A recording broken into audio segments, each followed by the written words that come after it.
八国联军的总兵力远少于清军，为何还能取胜？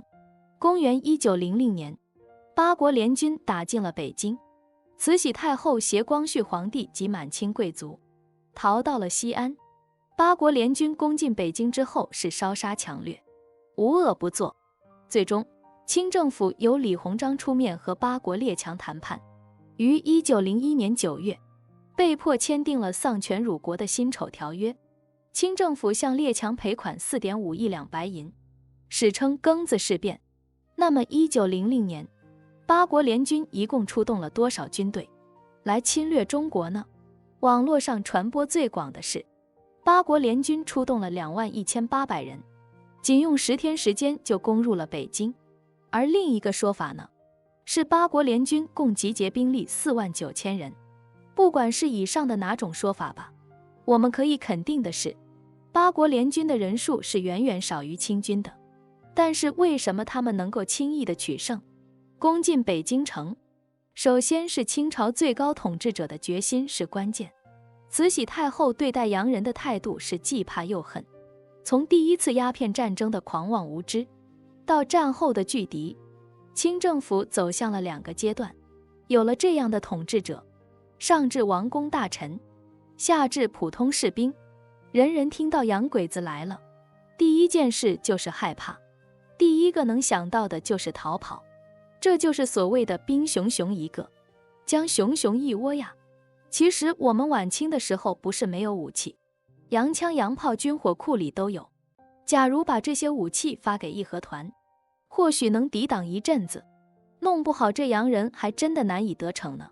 可是晚清政府不敢彻底的得罪洋人，又怕义和团借此机会加以壮大，所以清军只是象征性的抵抗了一下。当时天津、北京的义和团和清军共计有20多万人，其中义和团差不多有15万，清军保守估计也有4、5万。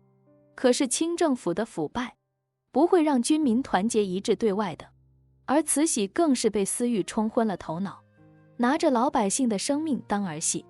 他毁坏了洋务运动带来的新的发展势头，使中国陷入了列强瓜分的局面。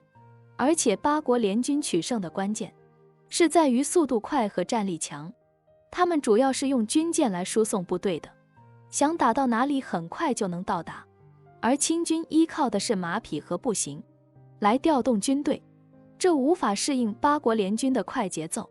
另一方面，八国联军的装备明显比清军的装备先进，战斗力也比清军更强。所以尽管清军的兵力多，但是这毫无优势可言。封建落后的体制，腐朽的社会制度，愚昧无知的闭关锁国政策，让清朝还沉醉在舔朝上国、万邦来朝的美梦之中。在当时无论爆发的任何一场战争，清军都是措手不及的。